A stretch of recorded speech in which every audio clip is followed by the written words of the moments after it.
Hello, this is the SitRep, the Citizens Corner, where we offer analysis and in-depth commentary on current affairs. I am having here today Abubakar Al-Badri, journalist. I don't know, every week we have journalists here. So, journalist, writer, author, media expert. Ali Halana, the usual guest, our analyst, political analyst, former BBC Arabic correspondent, Charles Olset, correspondent, media owner now, and a politician, so to speak. No? Not politician. All right. Gentlemen, welcome. Today we're discussing ATMIS drawdown and impending withdrawal. So in 6 months' time, Africa's longest-serving peacekeeping mission is coming to an end. This follows a request by the Somali government in 2022 to officially end the mandate of the African Union peacekeeping mission, the ATMIS. Now, we have known this for a while, but the National Security Advisor 2 days ago on X, former Twitter platform, he raised important aspects of the ATMIS withdrawal. He said, we are now sure Ethiopia won't feature in whatever mission that follows ATMIS at the beginning of January 2025. Now that raised mixed reactions. Federal member states, Southwest and Jubaland, voiced concerns to that, saying one, they were not consulted, saying two, it's a security issue, saying three, there is a disconnect between how the office of the president thinks in terms of security and the reality on the ground in those two federal member states. Is there a disconnect when it comes to security between how Mogadishu functions and how Baidoa and Kismayo function? Or is there a real threat here that is specific to those two states? I think there is a disconnect because when you see the security connection between the federal states and the Villa Somalia now, there is a vacuum that we can see because during Farmajo time there was a national security office there. Each federal member state had a coordinator, and I think now that doesn't exist. The same national security office? Yes. At the office of the president? Yes. During Farmajo's time, there was a representative, a coordinator from each and every federal member state, and now they are not. Okay. That may create some kind of disconnection. This is the information gap. Yes, information gap, security information gap. And the other thing is the election issue is making a lot of disconnection between the security thing to the way the top leaders think the political situation of the country, which is another setback. And the third disconnection is Ethiopia, which is a bigger contributor to the forces in these two federal states, have no good terms with the federal government in Somalia. True. So all this exists. No, Ali, even before you come into that, here's a very important question. Mm-hmm. Now, we have 6 months before complete ATMIS withdrawal. Mm-hmm. And the National Security Advisor has said after 6 months, is when they don't foresee that Ethiopian troops will feature in the mission that follows ATMIS. And there will be a mission that follows ATMIS, that's for sure. Have we considered a scenario where Addis Ababa reacts to that and decides to pull out in a week's time? I think it has happened before. They have vacated areas that were strategic, that they had occupied for a long time. This is really, I think it's a scenario that the Somali government didn't think about it, maybe, because if you are demanding or requesting the withdrawal of ATMIS or Ethiopia or any other country, you must have the worst case scenario could happen in next future. Yeah. Now we have only 6 months period that we are going to withdraw ATMIS troops. It's not a withdrawing, according to my perception. It is a rearrangement of AU troops' presence in Somalia. It's just a rearrangement. It was first AMISOM, now it's ATMIS, and tomorrow it will be another name, but same mandate and same job. So maybe they call now what they call multinational forces. Yes. Presumably, we think they will consist of many EU countries, AU countries, True. but maybe they may consider another troop contributors that will be member of the multinational forces. So it's a rearrangement, but what is new here is because of that disagreement between the Ethiopia and Somalia, between the two governments over MAU with Somaliland, that who created the problem that Somalia now excluding Ethiopia to be part of the next troops or next. Let us put some context to this AMISOM situation. Listen, I think in 2011, Kenya had incursion. The KDF troops had an incursion into Somalia, which the president at the time, Sheikh Sharif, has said, leave. We don't need you. But then an arrangement was made, just like you say. Yes. And then in 2012, it's 2012 or 13, around there, the KDF, the Kenya Defense Forces that were present in Somalia, rehearted. They took the green beret and they became part of the AU AMISOM troops. Right. In 2014, the same happened with Ethiopians. Yes. They came here as an entity that is not part of the AMISOM, the mission, the AU-led mission, peacekeeping mission. But then similar arrangement happened. There were, whatever arrangement they call it, they rehearted to become AMISOM. And some people think also, and I am maybe among them, that some arrangement will happen again as it was before with the Kenyans and with the Ethiopians. Maybe if the political tension between Ethiopia and Somalia isn't, we might go back to normal and they might rejoin the security forces. And no, that's interesting. Abubakar, listen. But I want to contribute something to the previous question because Ethiopia has now the capability of 2011 that it can play push and pull tactic. We know the current situation, the internal situation of Ethiopia is not that good for the administration in Addis Ababa. They cannot simply withdraw the forces in Somalia and then play within the borders. They don't have those kind of funds. Even if they need to withdraw, they have to go through procedures with the help of the EU, US, the UN Security Council, African Union.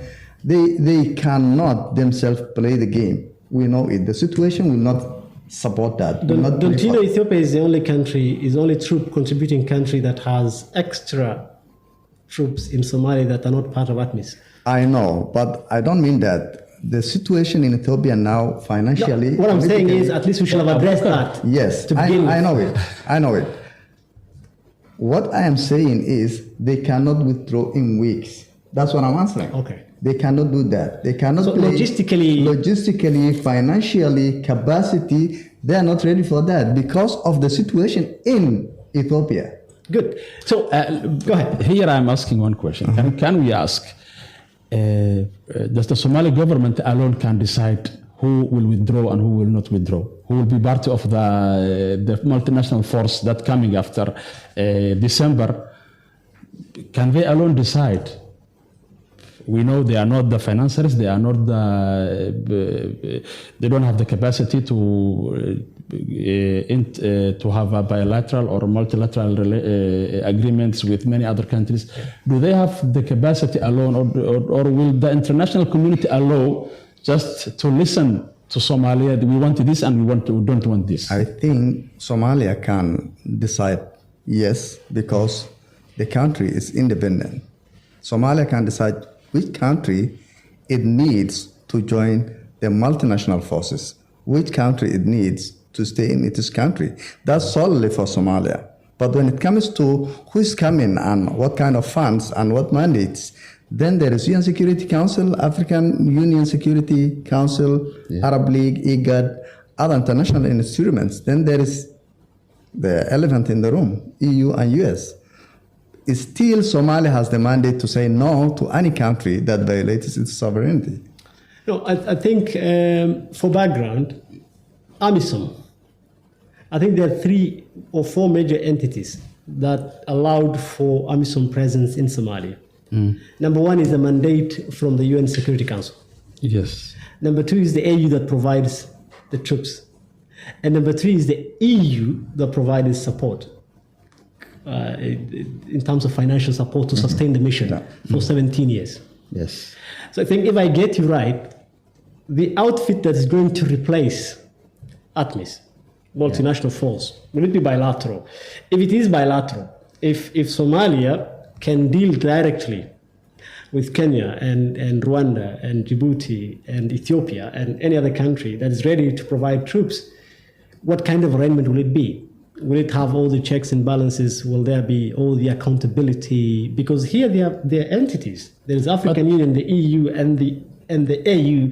The AU, the EU, and the UN are all, in one way or another, part of what is holding together the ATMIS mission, or had been holding together the AMISOM mission for the last 17 years. Yes. Yeah. But who will hold all things in the next? Now, a better question is what is multinational troops? What is this outfit that's going to replace ATMIS? What is the arrangement here? Yeah. Still, we don't have much information about this, but we know Somalia now. Somali government has bilateral relations with security agreements with Djibouti, with Uganda, and with Kenya recently.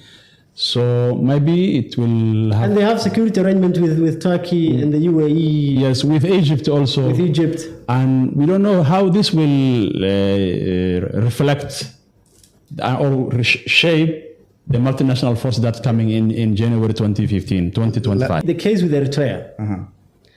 President Farmajo had sent troops to be trained in Eritrea. Yes. Which President Hassan Sheikh had brought them back home. About 3,000, 5,000, whatever the number it was. And then a second time, President Hassan Sheikh sent troops to Eritrea. We are looking, over the last 7 years, we're looking at between 7,000 and 10,000 Somali troops that were supposed to have been trained by Eritrea. Would they not have been enough to take over security responsibilities instead of replacing Eritrean troops with Ethiopian troops or with Kenyan troops or with Djiboutian troops? I think it depends on... you can train 100,000 forces, but if you don't equip them, if you don't discipline them in a way that they can take over. What have you been training them if you don't discipline them? Sometimes they train them, but they don't equip them. That's my point. And if they don't do that, then the forces will join to the public, and they can be part of the problem. And that leads us to the question of the support. problem of the Somali government. Okay. Not only Somali. In the last 20 years, we have been training tens of thousands of troops in Djibouti, in Uganda, and in Ethiopia. And still they can't replace the ATMIS or the AMISOM. So I think something is missing in this case. What is missing is the support. But here's the most interesting part. Yeah. The EU has spent billions of dollars over the last 17 years on AMISOM and ATMIS. Yes. A very important question is, why has that money not been spent to support the Somali National Armed Forces? That's the question. No, but there's an answer to that according to security experts. There's a question of accountability. There's a question of checks and balances. There are pockets of the Somali National Armed Forces that is supported by the United States, DANA. And year in, year out, there's a scandal. And in addition to that, yes, Somalia is in the list of or maybe the number one, or either you say number one in bottom or number one in the top in the International Transparency Organization, that we are very corrupted country. And this corruption is not only political, it's not only financial, it's also in security corruption.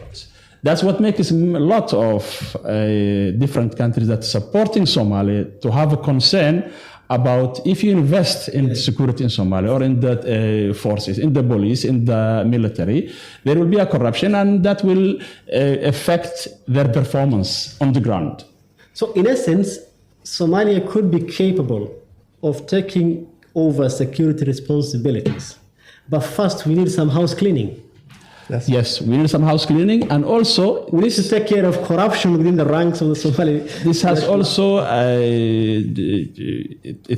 it is a political and security. Ali, there is also some kind of level of corruption within the training, because you can find a single soldier who was sent for training more than 10 times just to get the allowances from there. And these are the force officers who are playing the dirty game to just make some money out of that. So, and that's the problem when you monetize the security. Absolutely. Yeah, and the failure is imminent. So it's not the manpower that we're missing.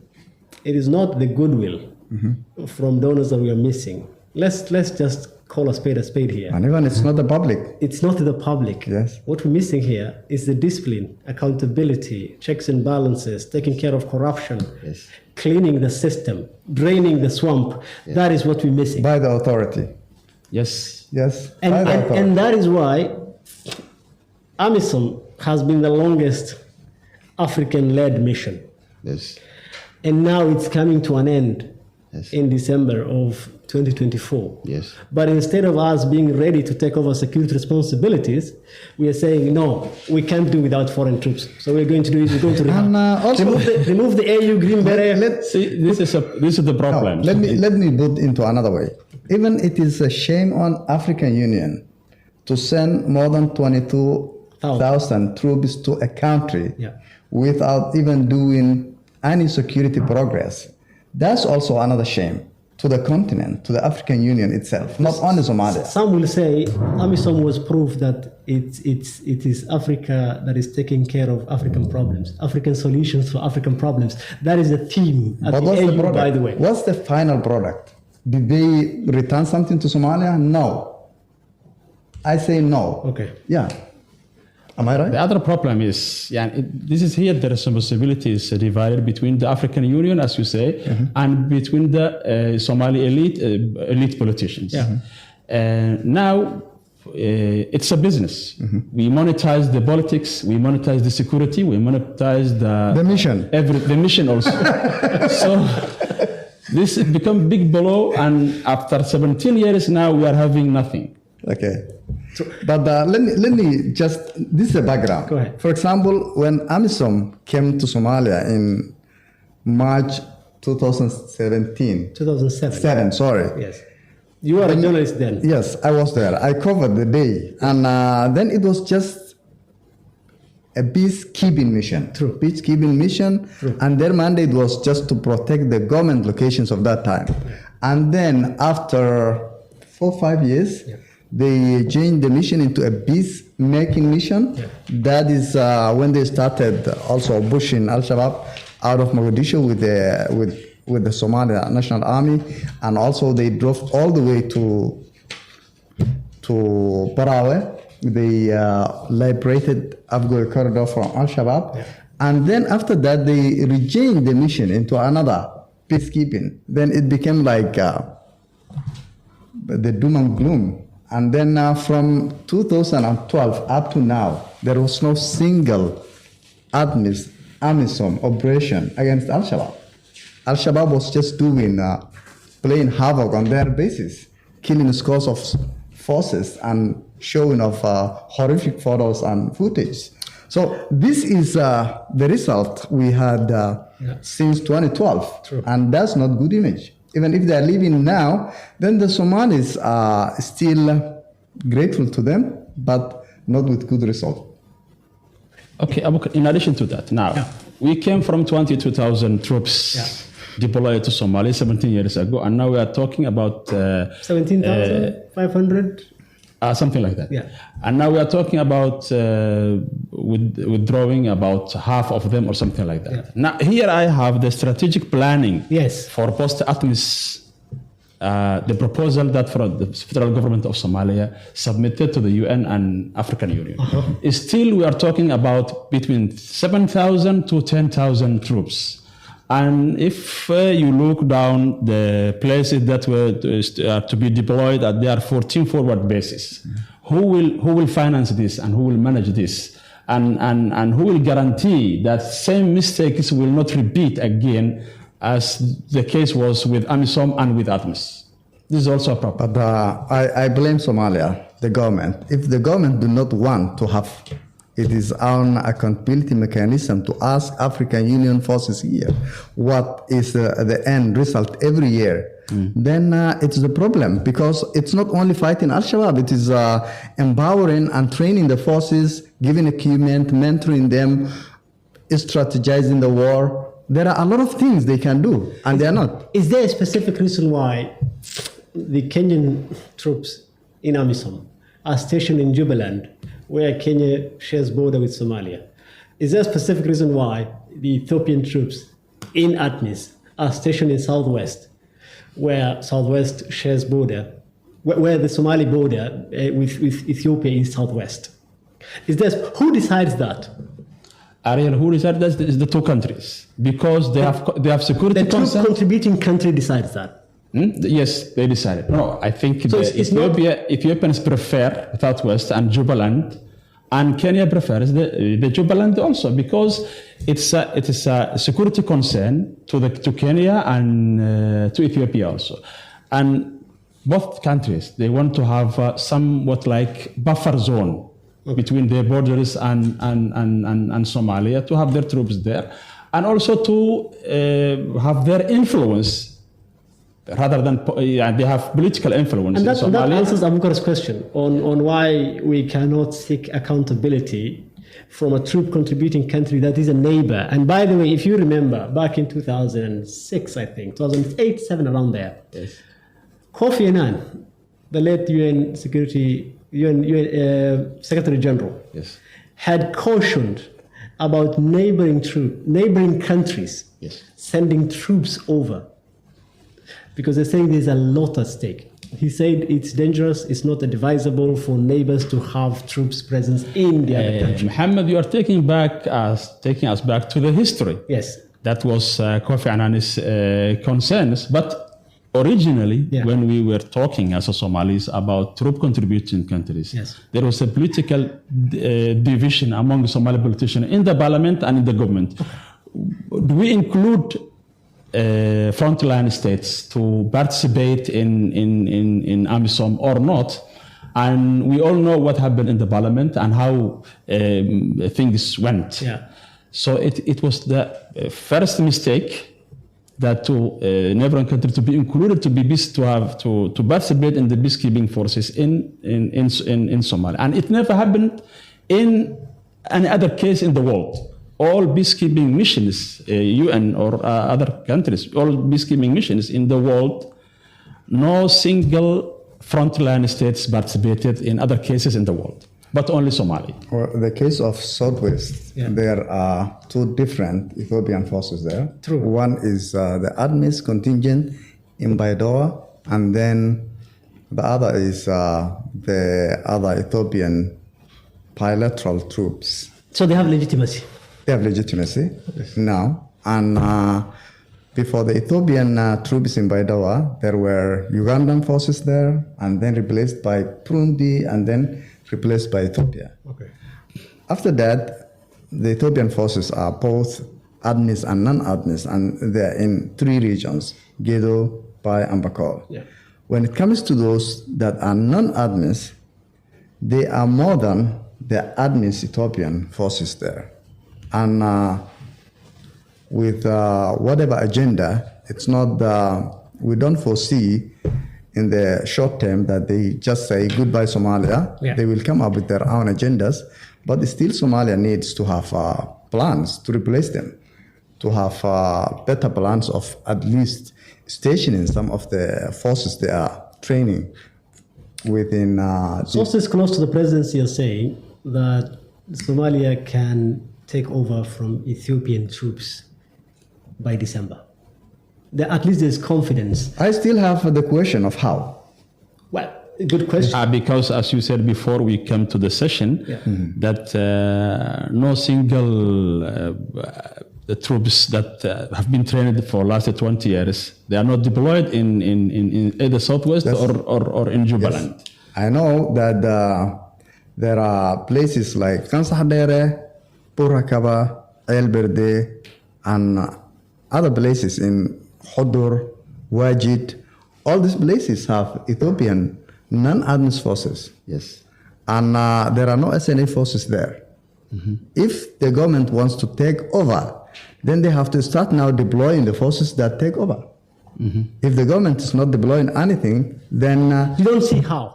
we don't see. And now we have information recently that deployment is on the go. About 1,000 to 1,500 troops to be deployed to Jubaland, Somali forces. Somali forces, yes, and other Kismayo?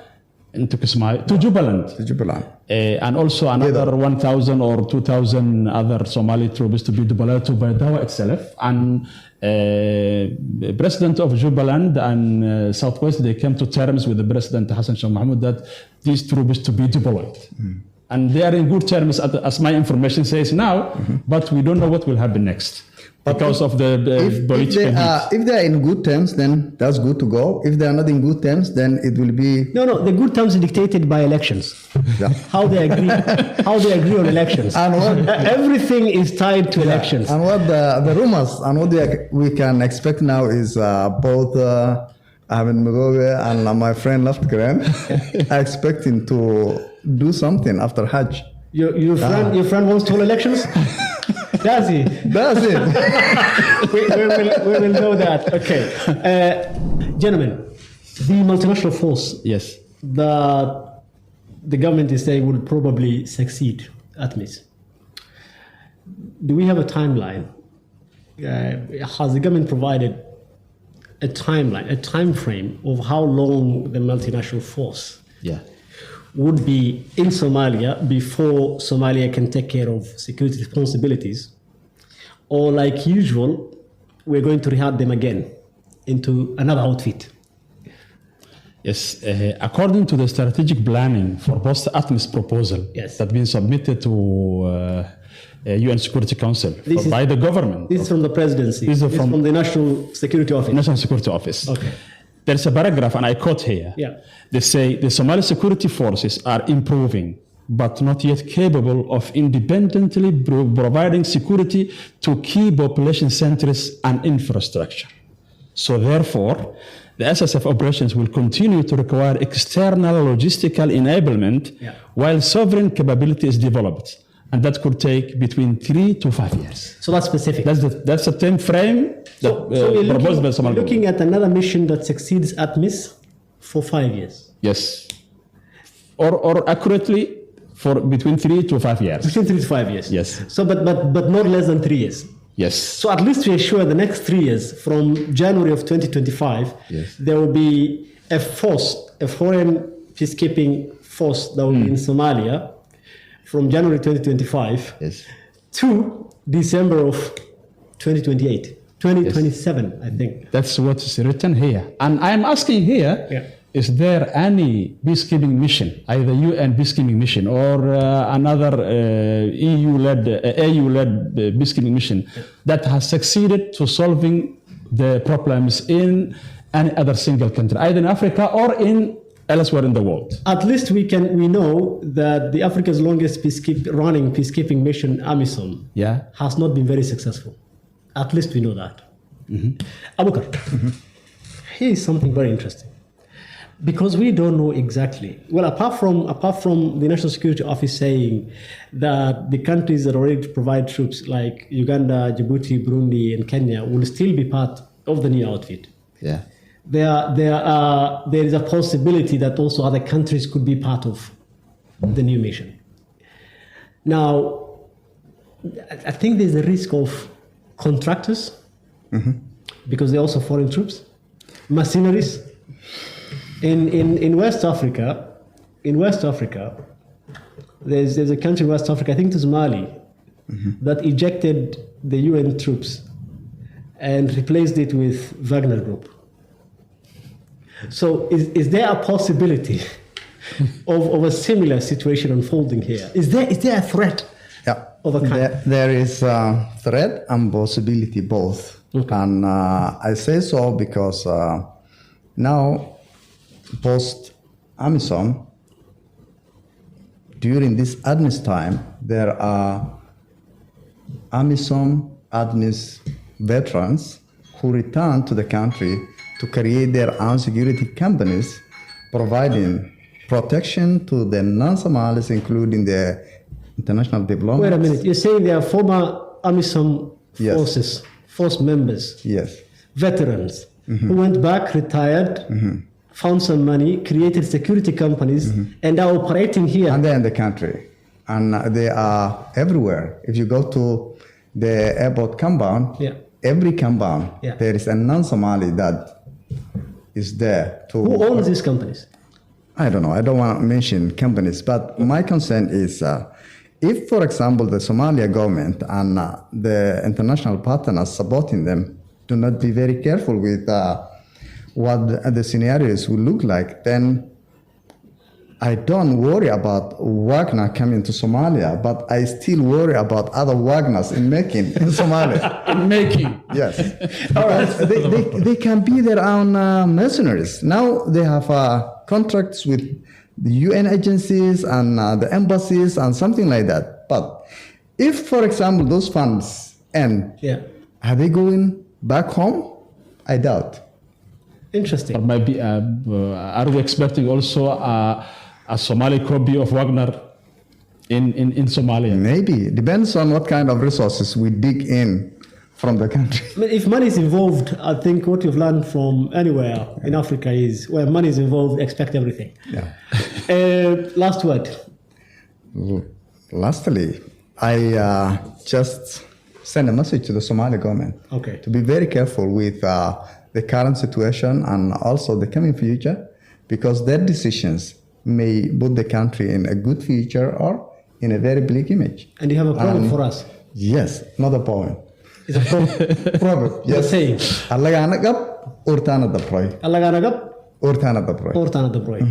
Which means to be careful and expect the worst. So you're saying is let's tread carefully, but also expect a little bit of bumpy road ahead. Yeah. Thank you so much, gentlemen. That does it for this week. See you next week on SitRep, the Citizens Corner. Thank you. Bye-bye.